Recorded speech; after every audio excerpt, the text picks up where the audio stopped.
دوسری ہجرت حبشہ. اب یہ بھی کسی اور علاقے میں جانے کی بجائے مسلمان اسی طرف جاتے ہیں. کیوں؟ ایک طرف ایران ہے، روم ہے، اور یمن ہے، اور بہت سی جگہ ہیں، لیکن حبشہ کو کیوں سلیکٹ کیا گیا؟ کیونکہ حکمران عدل پسند تھا. آج بھی آپ دیکھیں کہ بہت سی حکومتیں مسلمان نہیں بھی ہوتی، لیکن اس کے باوجود انسانوں کے حقوق یا انسانی ضروریات کا خیال یا بیسک ہیومن رائٹس کا بہت چرچا کرتی ہیں، یا اس میں سے کچھ حصہ اس پر عمل بھی کرتے ہیں. تو نبی صلی اللہ علیہ وسلم نے اس بنا پر نہیں کہ وہ مسلمان ہے، اس بنا پر کہ ان کے ہاں عدل ہے، کہا کہ ادھر کو جاؤ. اس کے بعد مسلمانوں پر قریش کی سختیاں اور بڑھ گئیں، کیونکہ ایک طرف انہوں نے بے خودی میں مسلمانوں کے ساتھ جو سجدہ کر دیا تھا اس کا انہیں پچھتاوا تھا، اب وہ الزام بھی دھونا تھا تو اور ری ایکشن ہوا. دوسری طرف مسلمانوں کے ساتھ نجاشی جو حسن سلوک کر رہا تھا اس کی بھی انہیں جلن تھی، یعنی ان کا بس نہیں چل رہا تھا. لہذا رسول اللہ صلی اللہ علیہ وسلم نے صحابہ کرام سے فرمایا کہ وہ دوبارہ حبشہ ہجرت کر جائیں، جو آئے ہوئے تھے وہ بھی چلے جائیں اور لوگ بھی چلے جائیں. چنانچہ اب کی بار 82 یا 83 82 یا 83 مرد اور 18 عورتوں نے ہجرت کی. اور ظاہر ہے کہ یہ ہجرت پہلی ہجرت سے زیادہ پرمشقت تھی، کیونکہ قریش جو کرنے تھے پہلے تو انہیں پتہ ہی نہیں تھا کہ اس طرح جا رہے ہیں، لیکن اب تو وہ ہوشیار تھے اور مسلمانوں کی نقل و حرکت پر نظر رکھے ہوئے تھے. لیکن مسلمان ان سے کہیں زیادہ چوکنے، باحکمت، صاحب استقامت ثابت ہوئے اور ان کی ساری پکڑ دھکڑ کے باوجود حبشہ کو نکلنے میں کامیاب ہو گئے. اب آپ سوچ رہے ہوں گے کہ آج کے دور میں تو جس کا جدھر دل چاہتا ہے چل پڑتا ہے، کوئی کسی ملک جا رہا ہے، کوئی کہیں جا رہا ہے، ایسی کیا بڑی مشکل تھی؟ پھر یاد رکھیے کہ عرب قبائلی معاشرہ تھا، وہاں پر قبیلے کے باہر زندگی کا تصور بھی نہیں تھا. کوئی شخص قبیلے سے الگ ہو کر جی نہیں سکتا تھا. قبیلے کے لوگوں کو قبیلے کے سردار اور قبیلے کی عام رائے کے خلاف کچھ کرنے کی اجازت نہیں تھی، حتیٰ کہ اپنا ملک چھوڑنے کی بھی. یوں سمجھیے کہ وہ ایک بگ کلین یا بگ ہاؤس ہولڈ تھا، یعنی ہر قبیلہ جیسے عام طور پہ ہوتا ہے نا کہ ایک گھر میں بعض اوقات ایک بہت اسٹرکٹ ڈسپلن، اصول، قاعدے، ضابطے ہوتے ہیں کہ بڑوں سے اجازت لے کے. کئی لڑکیوں کو بڑی مشکل لگتی ہے، اپنے ماں باپ کے گھر تو کبھی کسی سے کچھ پوچھا نہیں ہوتا، تب سسرال میں جا کر بڑی سخت پابندیاں لگتی ہیں کہ کہیں باہر جانا ہے تو پھر اماں سے پوچھنا ہے، اور گھر میں کچھ لانا ہے تو اماں سے پوچھنا ہے، کسی کو بلانا ہے تو بڑوں کی رائے لینی ہے، تو وہ ان کو بڑا مشکل لگتا ہے یہ سب کچھ. تو اسی سے آپ اندازہ لگائیے کہ وہ ایک ایک قبیلہ ایک ایک گھر کی طرح تھا. تو قبیلہ سسٹم اتنا اسٹرانگ تھا، جیسے آج کل ہمارے ہاں ٹرائبل سسٹم. جو لوگ کچھ نہ کچھ جانتے ہیں ٹرائبل ٹریڈیشنز کو، تو ان کو معلوم ہے کہ وہ لوگ کس طرح رہتے ہیں، اور ان کے ہاں کوئی ایک بڑی حکومت نہیں ہوتی، ہر ٹرائب کا اپنا اپنا ایک نظام ہوتا ہے، اور اس سے بغاوت کو معمولی جرم نہیں ہوتا. تو یہاں پر آپ دیکھیے کہ ایک بغاوت تو تھی کہ اسلام لے آئے تھے وہ، اور دوسری بغاوت کیا کہ قبیلہ، شہر، ملک وہ بھی چھوڑ کے چلے گئے. تو ایسے لوگوں کو کون چھوڑے؟ ورنہ تو یہ کہتے جان چھوٹی، ہمارے سر سے بلا اتری، جو باغی تھے چلے گئے اور اب ہم چین سے رہیں. انہوں نے پیچھا کیا، وہاں تک پہنچے، نجاشی تک پہنچے کہ ہمارے لوگوں کو واپس کرو، یہ ہمارے خاندان کے لوگ ہیں. تو اس پس منظر کو سمجھنا بھی ضروری. آج بھی آپ دیکھیں کہ پاکستان کے بعض حصوں میں بھی کچھ قبائلی لوگ رہتے ہیں، تو عموماً ان کے بارے میں بڑی بڑی مس انڈرسٹینڈنگز ہیں. کیوں؟ کیونکہ لوگ ان کے سسٹم کو نہیں سمجھتے، ان کے طرز زندگی کو نہیں سمجھتے. تو اس بنا پر بعض اوقات غلط فہمیاں ہوتی ہیں اور ایک دوسرے کے بارے میں الزام تراشی اور دوریاں. تو ہوا یہ کہ نبی صلی اللہ علیہ وسلم نے چونکہ اجازت دی اور وہ وہاں پر چلے گئے، تو قریش نے واپس لانے کی تدبیریں کی. مسلمانوں کی واپسی کے لیے قریش کا حربہ. قریش پر یہ بات بہت گراں گزری کہ مسلمان ان سے چھوٹ کر ایک ایسی محفوظ جگہ جا پہنچے جہاں ان کی جان اور ایمان کو کوئی خطرہ نہیں.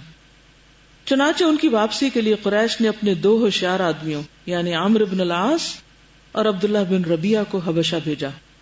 یہ دونوں اس وقت مشرک تھے لیکن قریش کے بڑے چوٹی کے لوگ تھے، بہت سوفسٹیکیٹڈ، ایلیٹ کلاس. عام طور پہ یہ بادشاہوں کے درباروں میں جاتے تھے.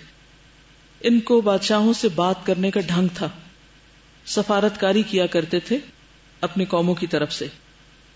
تو یاد رکھیے کہ سارے عرب اکڑ جاہل یا تہذیب تمیز سے ناواقف نہیں تھے. کچھ لوگ تھے، ہر درجے کے لوگ تھے، لیکن انہی کے اندر بہت سمجھدار اور کایا قسم کے لوگ بھی تھے. تو انہی میں سے ایک عمرو بن العاص تھے جنہوں نے بعد میں مصر فتح کیا تھا. انہوں نے حبشہ پہنچ کر ایک سوچے سمجھے منصوبے کے مطابق سب سے پہلے پادریوں سے ملاقاتیں کی.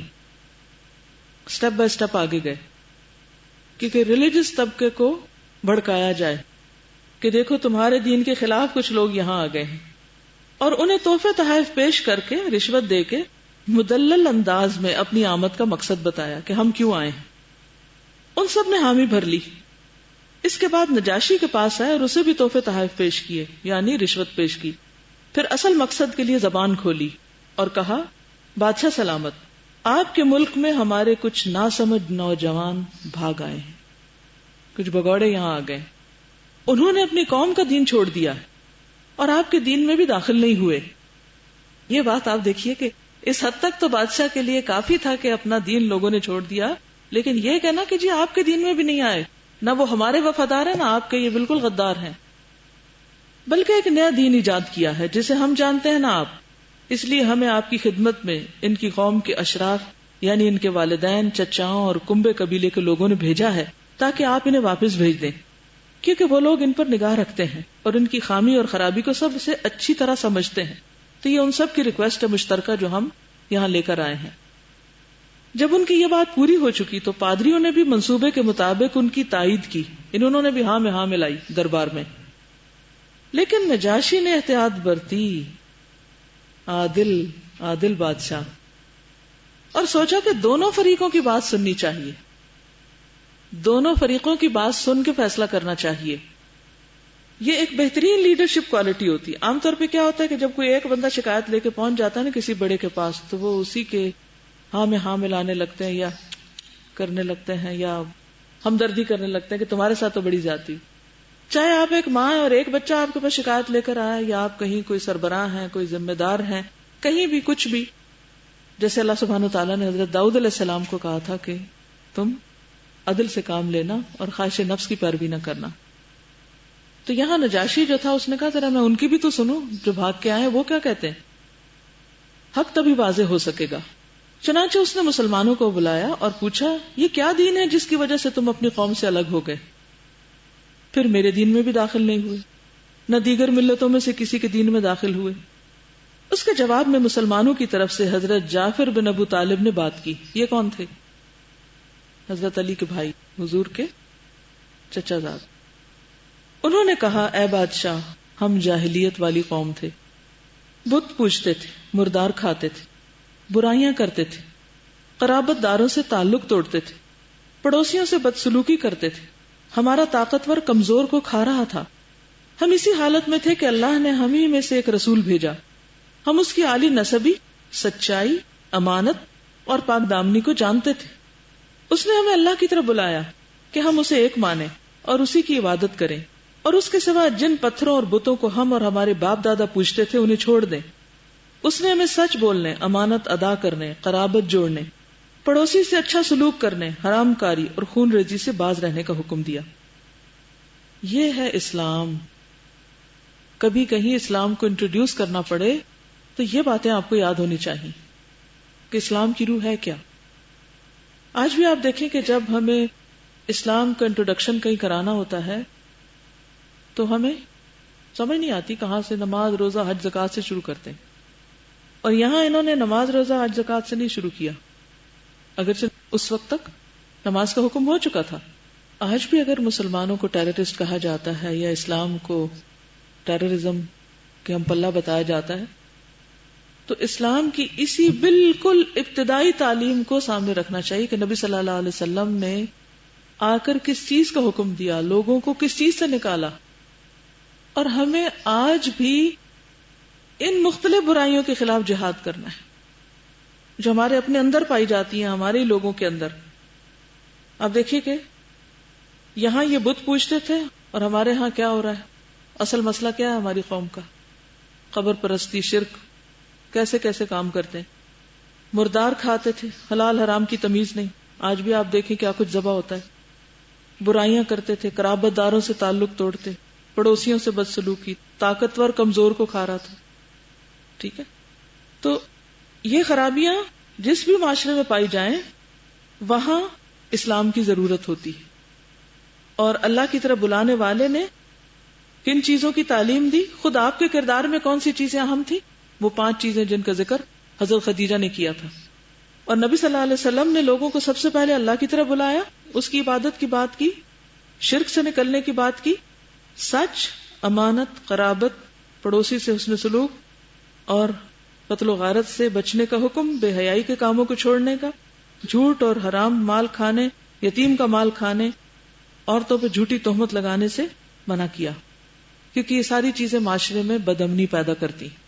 تو کن اخلاقیات کے ساتھ امن ہوتا ہے جن کا ذکر اوپر ہے، اور کون سی چیزیں بدامنی پیدا کرتی جن کا نیچے ذکر ہے. اس نے ہمیں یہ بھی حکم دیا کہ ہم صرف ایک اللہ کی عبادت کریں، اس کے ساتھ کسی کو شریک نہ کریں. اس نے ہمیں نماز، زکوٰۃ اور روزے کا حکم دیا. ترتیب آپ دیکھیے، عبادات بعد میں منشن کی جا رہی. حضرت جعفر رضی اللہ تعالیٰ عنہ نے اسلام کے اور بہت سے احکام بھی گنوائے. پھر کہا کہ ہم نے اس پیغمبر کو سچ مانا، اس پر ایمان لائے، اس کی پیروی کی، اس کے لائے ہوئے دین الہی میں اس کا اتباع کیا. چنانچہ ہم نے صرف ایک اللہ کی عبادت کی، اس کے ساتھ کسی کو شریک نہیں کیا، اور جو چیزیں اس نے حرام بتائیں انہیں حرام مانا، جو چیزیں حلال بتائیں ان کو حلال جانا. اس پر ہماری قوم ہم سے بگڑ گئی، یہ ہے ہمارا قصور. اس نے ہم پر ظلم و ستم کیا اور ہمیں دین سے پھیرنے کے لیے فتنوں اور سزاؤں سے دوچار کیا، تاکہ ہم اللہ کی عبادت چھوڑ کر بت پرستی کی طرف پلٹ جائیں، اور جن گندی چیزوں کو حرام سمجھتے تھے انہیں پھر حلال سمجھنے لگے. جب انہوں نے ہم پر بہت قہر اور ظلم کیا، زمین تنگ کر دی، ہمارے اور ہمارے دین کے درمیان رکاوٹ بن کر کھڑے ہو گئے، تو ہم نے آپ کے ملک کی راہ لی اور آپ کو دوسروں پر ترجیح دی، آپ کو دوسروں پر ترجیح دی اور آپ کی پناہ میں رہنا پسند کیا، اور یہ امید کی کہ اے بادشاہ آپ کے ہاں ہم پر ظلم نہ کیا جائے گا. نجاشی نے یہ بات سنی تو حضرت جعفر سے کچھ قرآن پڑھنے کی فرمائش کی. انہوں نے سورۃ مریم کی ابتدائی آیات تلاوت کی. بسم اللہ الرحمن الرحیم.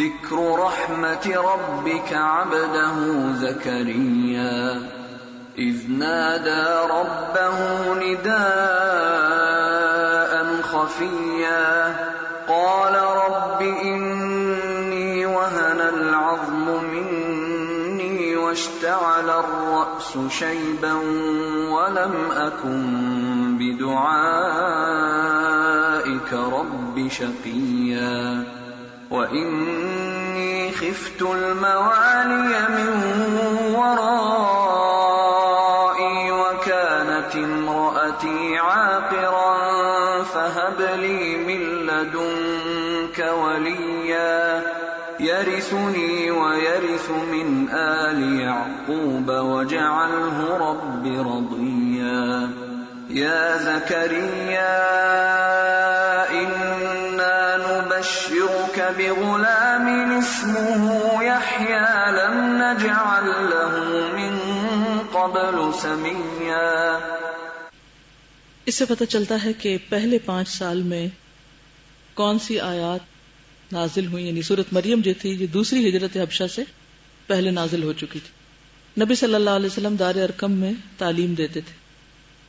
اس سورت میں آپ دیکھیے مختلف پیغمبروں کا ذکر ہے اور مختلف ادیان کی سمجھ آتی ہے، کس طرح مسلمانوں کو کن چیزوں میں ایجوکیٹ کیا جا رہا ہے، اور کس طرح تنگ حالات ہیں جس میں ایک پیغمبر جو عمر کے ایک بالکل آخری حصے میں جا کر اللہ کی رحمت سے مایوس نہیں اور دعا کر رہا ہے.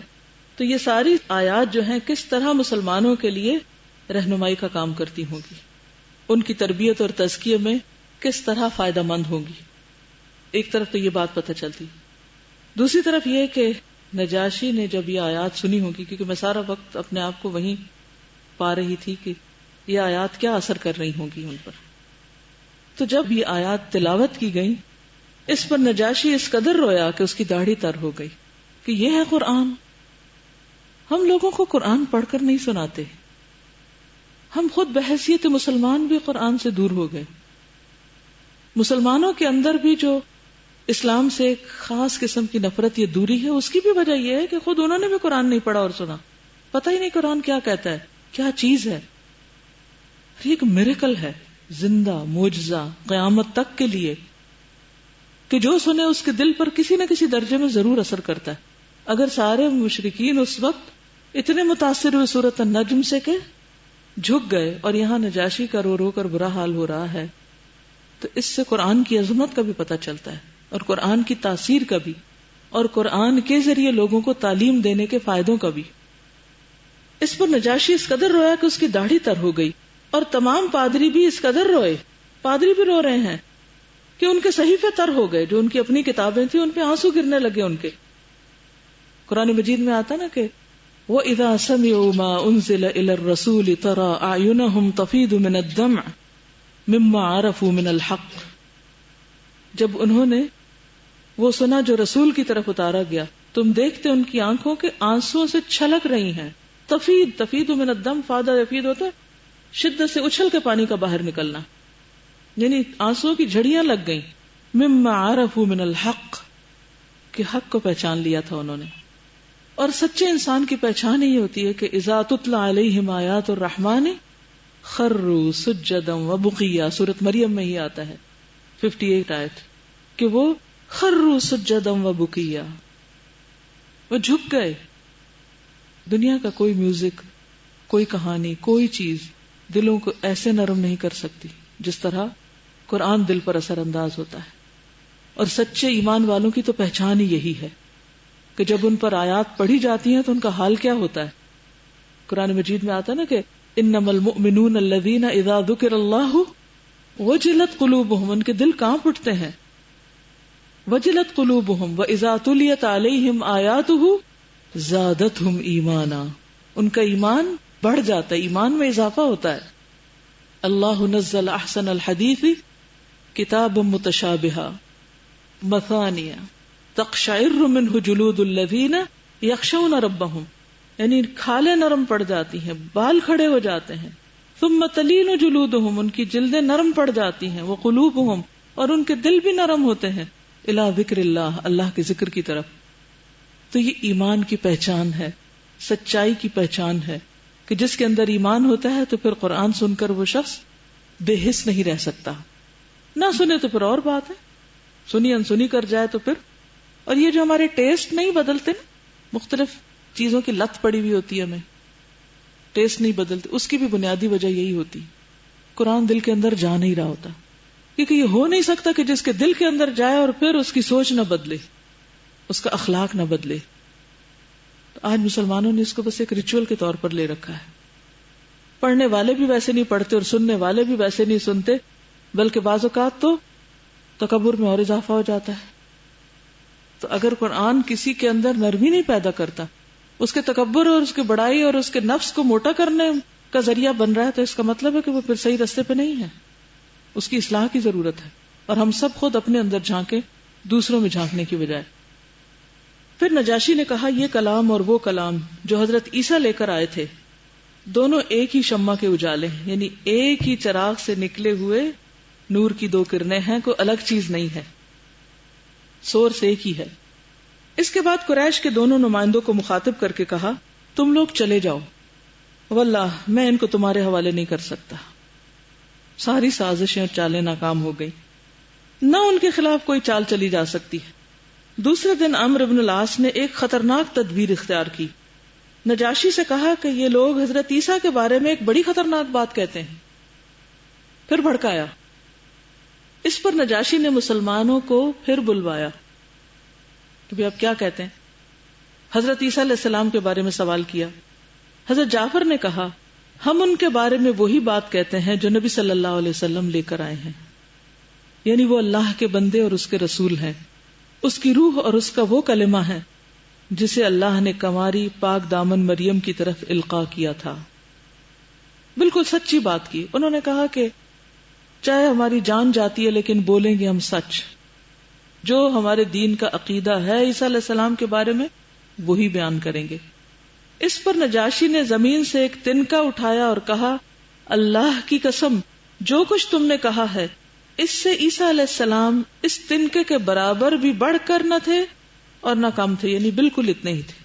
جو کہا ہے وہی تھے. جاؤ تم لوگ میری قلم رو میں امن و امان سے رہو. بات اور واضح ہو گئی، ورنہ اگر دربار ختم ہو جاتا اور بات بعد میں کسی طرح پہنچتی تو زیادہ مشکل ہو سکتی تھی. کہا کہ امن امان سے رہو. جو تمہیں گالی دے گا اس پر تاوان لگایا جائے گا، جو تمہیں گالی دے گا اس پر تاوان لگایا جائے گا، جو تمہیں گالی دے گا اس پر تاوان لگایا جائے گا. یعنی تمہیں کوئی وربلی بھی ابیوز نہیں کر سکتا، تمہارے خلاف کوئی کچھ نہیں کہہ سکتا. مجھے سونے کا پہاڑ بھی ملے تب بھی گوارا نہیں کہ تم میں سے کسی کو ستاؤں. ایسی محبت اللہ نے ان کے دلوں میں ڈال دی. اس کے بعد حکم دیا کہ قریش کے نمائندوں کو ان کے تحفے تحائف واپس کر دیے جائیں. چنانچہ یہ دونوں صاحبان منہ لٹکائے مکہ لوٹے اور بتایا کہ مسلمانوں نے اچھے دیار میں اچھے ہمسائے کے ساتھ قیام کیا ہے، ان کو پناہ مل گئی، ان کو شیلٹر مل گیا. مشرکین کی حیرت. اس ناکامی پر مشرکین نے بہت پیچ و تاب کھایا اور چاہا کہ باقی مسلمانوں پہ ٹوٹ پڑے، یعنی ان کا بدلہ بھی جو ان کے ہاتھ آئے ان سے لیں. بالخصوص وہ یہ دیکھ رہے تھے کہ نبی صلی اللہ علیہ وسلم تبلیغ دین کا کام مسلسل کیے جا رہے ہیں. یہ بڑی حیرت کی بات ہے نا کہ مخالفتوں کے باوجود کام نہیں رکا. لیکن وہ یہ دیکھ کر الجھن میں پڑ جاتے تھے کہ سخت سے سخت دھمکی کے باوجود ابو طالب آپ کی مدد پر کمر بستہ ہیں، وہ بھی نہیں آپ کو چھوڑ رہے اور ان سے ٹکرانا آسان نہیں. اس لیے ان کی سمجھ میں نہیں آتا تھا کہ کیا کریں. کبھی خون خاری کا جذبہ غالب آتا تو وہ نبی صلی اللہ علیہ وسلم اور بچے کچھ مسلمانوں کو سزائیں دینے لگتے، کبھی بحث اور مناظرے کا دروازہ کھول دیتے، کبھی دنیا کی پرکشش چیزوں کی پیشکش کرتے، کبھی کچھ لو اور کچھ دو کے اصول پر سودے بازی کرتے، اور کبھی سوچتے کہ نبی صلی اللہ علیہ وسلم کا صفایا کر کے اسلام کا چراغ گل کر دیں. مگر ان میں سے کوئی بات بن نہ سکی اور کسی طرح مراد پوری نہ ہو سکی، بلکہ ان ساری کوششوں کا نتیجہ ناکامی اور نامرادی کی شکل میں ظاہر ہوا. اگلی سطور میں ہر ایک کا مختصر سا خاکہ پیش کیا جا رہا ہے. سب سے پہلے تو تعذیب اور قتل کی کوشش. اس کو شروع کرنے سے پہلے آپ سے پوچھنا چاہوں گی کہ آپ کے ذہن میں یا آپ کی سوچ میں کیا باتیں آتی کہ اللہ تعالیٰ نے نبی صلی اللہ علیہ وسلم کو جو حبشہ کی طرف ہجرت کرنے کے لیے کہا تھا تو اس میں کیا حکمت پوشیدہ تھی؟ وہ جو تھوڑے لوگ رہ گئے نا پیچھے جن پر تکلیفیں آئے اور ان کو پریشانیاں دی جائیں، ظاہر ہے کہ کم از کم اتنے لوگوں کی تو پریشانی. بالکل. اس میں آپ دیکھیے کہ کچھ لوگ اگرچہ پیچھے اور زیادہ مشکل میں آ گئے، لیکن جو لوگ چلے گئے وہ سکون کے ساتھ پرامن طریقے سے اپنے دین میں گرو کرنے لگے. دنیا کا معاملہ ہو یا دین کا معاملہ ہو، انسان کو گرو کرنے کے لیے امن و امان اور موافق ماحول چاہیے ہوتا ہے.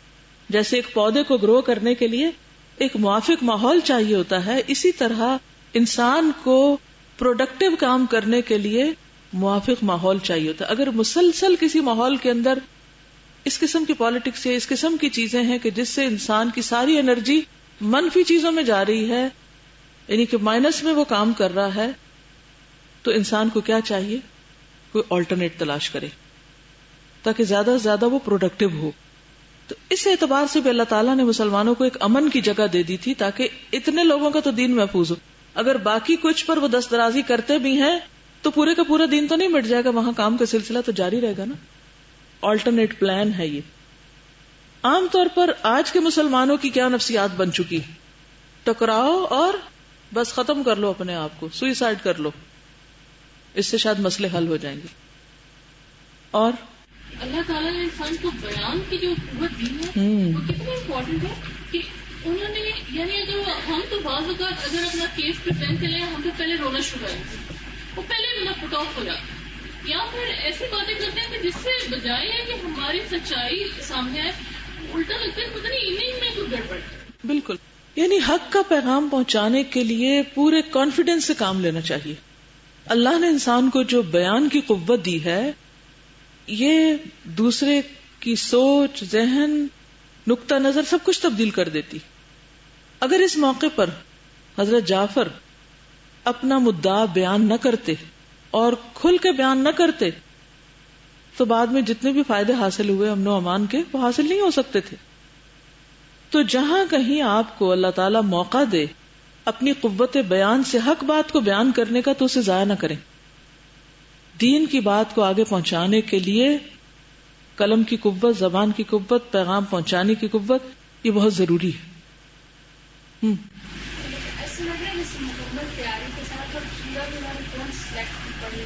جی ہاں، سورت بھی انہوں نے وہی سلیکٹ کی جس میں حضرت مریم کا ذکر ہے، حضرت عیسیٰ علیہ السلام کا ذکر ہے. موقع کی مناسبت سے انہوں نے آیات کا انتخاب کیا. ہمارے یہاں بعض اوقات کوئی شادی کا موقع ہے، وہاں جنت جہنم کی باتیں سنانے لگتے ہیں لوگ، یا کوئی فوتگی کا وقت ہے تو وہاں کوئی اور قصے لے کے بیٹھ جاتے ہیں حلال حرام کے. تو پیغام پہنچانے کے لیے حکمت سے کام لینا بہت ضروری ہے. اور حکمت کا مطلب ہی کیا ہے کہ کس موقع پر کون سی بات کرنی. اور اسلام کی جو حقیقت تھی وہ ان تک واضح کرنا تھی. اور دوسری چیز یہ کہ ایمان ایسی چیز ہے کہ جس کو اگر آپ کو کہیں سے ڈر ہے تو وہیں پہ ہاتھ دھرے بیٹھ نہیں جانا، وہیں پہ اس کا بچاؤ کے لیے آپ کو نکل. جی ہاں، یعنی اسلام کے دین کے اپنے ایمان کے دفاع کے لیے، بچاؤ کے لیے جو بھی آپ کر سکتے ہیں حالات کے مطابق موافق اسے کرنا چاہیے. جی جی ہاں، اسلام کا پیغام اوورسیز پہنچ گیا، سمندر پار پہنچ گیا. اور جی ہاں، کرسچنز جو ہیں جسے قرآن بھی بیان کرتا ہے کہ دوسروں کے مقابلے میں مسلمانوں سے نسبتاً زیادہ قریب ہیں.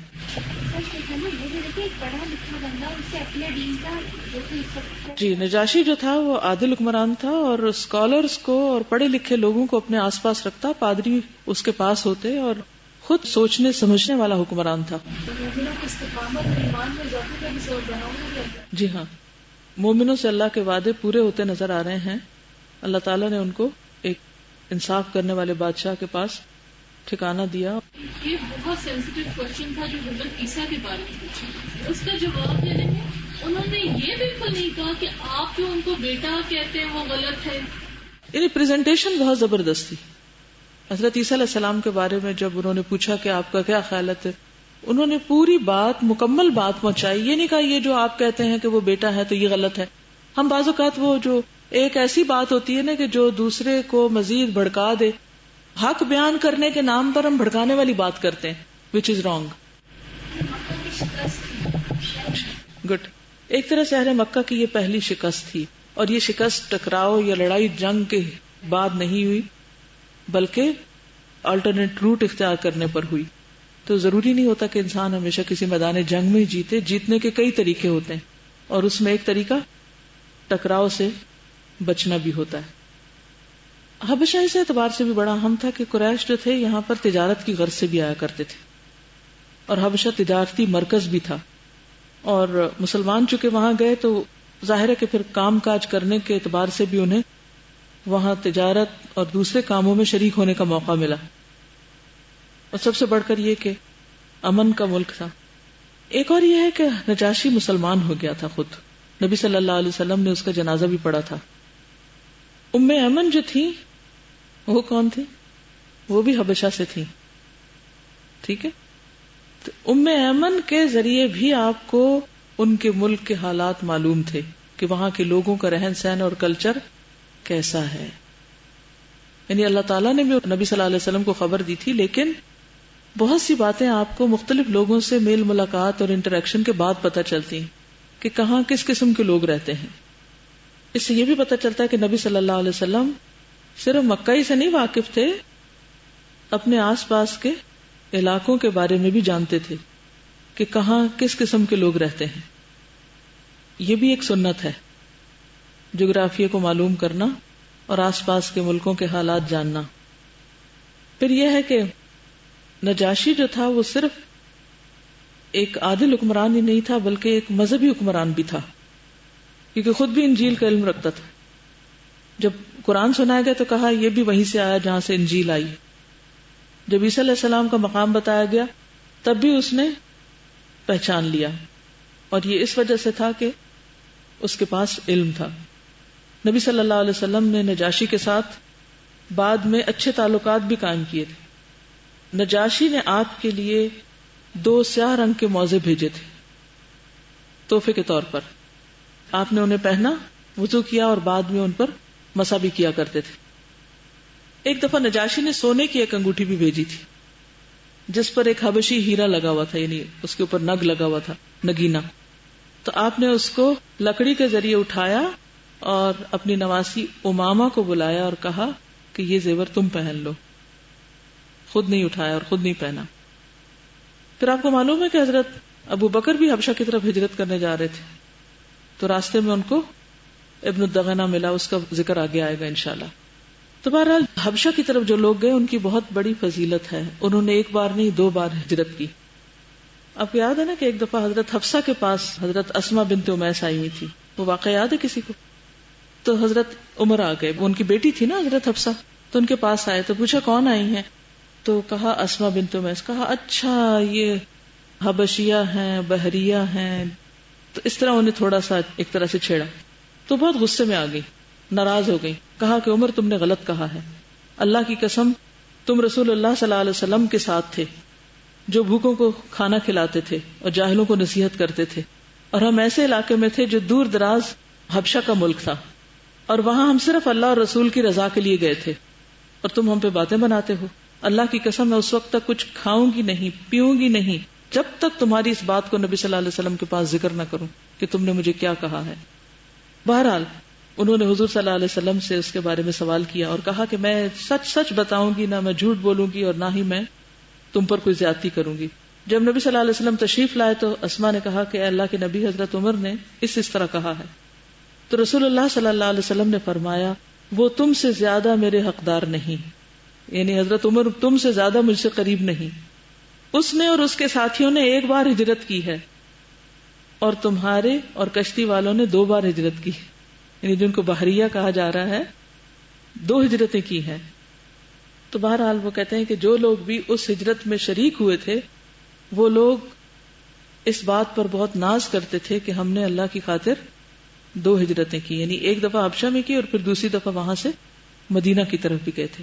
اور یہ بھی آپ کو معلوم ہے نا کہ نبی صلی اللہ علیہ وسلم جب خود مدینہ تشریف بھی لے گئے تو آپ نے حضرت جعفر کو کافی عرصے تک حبشہ میں ہی رہنے کا حکم دیا تھا, اور وہ فتح خیبر کے بعد وہاں پر تشریف لے گئے تھے, یعنی کافی لیٹ 7 ہجری میں. ہجرت کرنے والوں کی اپنی ایک فضیلت ہے, لیکن ہجرت حبشہ نبی صلی اللہ علیہ وسلم کی امت کی پہلی ہجرت ہے, اور اس پر بہت بڑی بڑی خوشخبریاں بھی دی گئیں. قرآن مجید میں وہ آیات آتی ہیں کہ جو شخص اللہ کے راستے میں ہجرت کرے گا اس کے لیے بہت بڑی یجد فی الارض مراغما کثیرا وسعا, ایک وسعت کی جگہ پائے گا اور دنیا کے بہت سے فائدے اس کو ملیں گے. اجر عظیم کی بشارت دی گئی. لیکن یہ یاد رکھیے کہ نیت کے مطابق ہوتی ہے ہجرت. وہ مشہور حدیث ہے نا نیت کی, اس میں ہجرت ہی کا ذکر آتا ہے. تو ہجرت جیسا کام بھی اگر انسان کرتا ہے اور وہ اللہ کی خاطر نہ ہو تو اس پر اجر نہیں. لیکن چونکہ حضرت اسماء کہتی ہیں کہ ہم نے اللہ اور رسول کے لیے کی تھی ہجرت, ان کی رضامندی کے لیے, ان کے کہنے کے مطابق, ہم اپنی خوشی سے نہیں گئے تھے. حضرت عمر کی بات میں شاید تھوڑی سی ٹانٹ تھی کہ اچھا وہ لوگ ہو تم جو حبشہ چلے گئے تھے. تو بعض اوقات ایسا ہوتا ہے نا کہ آپ اللہ کے راستے میں کوئی کام کرتے ہیں تو آپ کے ساتھیوں میں سے ہی کوئی اٹھ کے آپ کو کریٹیسائز کر دیتا ہے یا کوئی ٹانٹ کر دیتا ہے یا کسی طرح آپ کے کام کو تھوڑا کم بتاتا ہے. تو ایسی صورت میں پھر کیا کرنا چاہیے؟ معاملہ صاف کر لینا چاہیے. جی, امیر کے پاس پیچھے سے جا کے نہیں شکایت کرنی چاہیے, ساتھ لے جانا چاہیے جس نے کام غلط کیا ہو, کیونکہ ہمیں یہ ٹرینڈ بہت ہے, پیچھے سے شکایتیں کرتے ہیں چھپ کے. تو چھپ کے کرنی ہوئی شکایتوں سے کوئی فائدہ نہیں. اور پھر امیر کو بھی دلداری کرنی آنی چاہیے مختلف ٹوٹے دلوں کو جوڑنے کے لیے. یہ انسانی نفسیات ہے جس سے نکلا نہیں جا سکتا. یہ صورتحال ہمیشہ پیش آتی رہے گی. اور ٹیم ورک میں سب سے مشکل ترین کام یہی ہے کہ مختلف قسم کے ڈائیورس پرسنالٹیز اور مختلف ذہن کے لوگوں کو مختلف طرح کے, کوئی حضرت عمر جیسے شدید ہیں اور کوئی حضرت اسماء جیسے غصے والے لوگ ہیں, اور ان کو ساتھ لے کے چلنا اور ایک کاز کے لیے سب کا ٹیلنٹ استعمال ہونا, یہ بہت بڑے دل گردے کی بات ہے. آزمائشوں کی بات ہو رہی تھی نا اس دن، تو ہم آزمائشیں بعض اوقات سمجھتے ہیں وہ بڑی بڑی کوئی چیزیں ہوتی ہیں آزمائشیں. یہ جو اپنے ساتھ والوں سے چھوٹی چھوٹی باتیں کبھی ہمیں سننے کو مل جاتی، بعض اوقات انہوں نے بڑے اچھی نیت اور جذبے سے کہی ہوتی بات اور ہمارے دل پہ لگ جاتی ہے وہ کہ انہوں نے کہی کیوں یہ بات. بعض اوقات ایسی چھیڑ چھاڑ ہوتی ہے، کچھ ہلکا پھلکا کو مذاق ہی کر رہا ہوتا ہے اور ہم اس کو اتنا سیریس لے لیتے ہیں کہ زندگی موت کا مسئلہ بنا لیتے ہیں. یہ بھی انسانی نفسیات ہے، یہ بھی آزمائشیں ہیں. تو کبھی ہم کہتے ہیں نا کہ وہ بڑی آزمائش ہم پر تو نہیں کبھی آئی، تو بات یہ کہ بڑی ان پہ آتی ہے جو یہ چھوٹیوں کو سہ جاتے ہیں. ہاں یہ بھی کسی نے لکھا ہے، آج کا سبق پڑھتے ہوئے خیال آیا کہ ہمارے درجے کیوں نہیں بلند ہوتے؟ شاید اس لیے کہ ہم صبر کرنے کے لیے بڑی آزمائش کا انتظار کرتے رہتے ہیں اور روزمرہ کی چھوٹی چھوٹی مشکلات کو آزمائش سمجھتے ہی نہیں اور نہ ان پہ صبر کرتے ہیں. مثلاً گفتگو کے دوران دوسرا شخص کسی کی غیبت کرے، کوئی افواہ دوسروں کو سنانے کا معاملہ ہو، بچوں کی شرارتوں پہ غصہ ضبط کرنا، ماں باپ کی ڈانٹ کو احسن طریقے سے سن لینا، ساتھ کام کرنے والوں کی غلطی کو درگزر کرنا، کسی سے معافی مانگنا وغیرہ. جب ہم ان آزمائشوں میں ہی پاس نہیں ہوتے تو اگلے درجے کہاں سے پائیں گے؟ ہم انہی چیزوں کو، پیٹی ایشوز کو لے کے بیٹھے رہتے ہیں. بسم اللہ الرحمن الرحیم. اسلام آباد میں سی ڈی اے کی طرف سے کچرا اٹھانے کے لیے نا عیسائی لوگ گلی گلی آتے ہیں، گھر گھر آتے ہیں. تو کچھ روز پہلے میرے پاس خاتون آئی کچرا کے لیے، تو کہنے لگی ڈاکٹر صاحب تاڑے جا بندہ کوئی نہیں. تو میں نے اس کو کہا کہ آج کل کے حالات ایسے ہیں اس لیے شاید خواتین باہر نہیں نکلتی. تو کہنے نہیں ڈاکٹر صاحب جیڑا تسی پروگرام سویرے دیندے ہو نا وہ تسی بڑا چنگا کام کر رہے ہو تے تاڑے جا بندہ ہو ہی نہیں سکتا. تو ایکچولی آپ کی تعریف کریں. اچھا. السلام علیکم. استاذہ نے کہا جیسے کہ ہم چھوٹی چھوٹی باتوں پہ برداشت ہماری نہیں ہوتی، ہم کوشش کرتے ہیں کہ ہم سوسائڈ کر لیں. اسی طرح میرے ساتھ بھی ہوا تھا کہ میں جب دوسری یا تیسری کلاس میں تھی کہ میرے ماموں آئے اور سب سے مل رہے تھے، تو میں ملنے گئی تو انہوں نے سمجھا کہ میں شاید مل چکی ہوں پہلے. تو ماموں کہتے ہیں کہ سب کچھ ملنے دو، تم بعد میں مل لینا، تم بار بار آ رہی ہو. تو میں نے اس بات پہ صبر ہی نہیں کیا. میں نے کہا کہ کیوں مجھے انہوں نے کہا، تو میں نے گلے میں ڈال کے نا جیسے پھندا جسے کہتی ہیں وہ ڈال کے تو پنکھ کے ساتھ لٹکانا شروع کر دیا. تو مجھے استاذہ کی بات ابھی سمجھ آئی کہ چھوٹی باتوں پہ برداشت نہیں کرتے. ہمارے لیے آزمائشیں یہی بہت کافی ہیں، لوگوں کی باتیں سہنا، برداشت کرنا اور اس کے باوجود اپنا اخلاق اچھا رکھنا اور ان کے ساتھ بنا کے رکھنا، ان کو معاف کرنا، ان سے درگزر کرنا اور پھر بھی ان سے محبت کرتے رہنا. اوکے. سبحانک اللہم و بحمدک نشہد ان لا الہ الا انت نستغفرک و نتوب الیک. السلام علیکم و رحمۃ اللہ وبرکاتہ.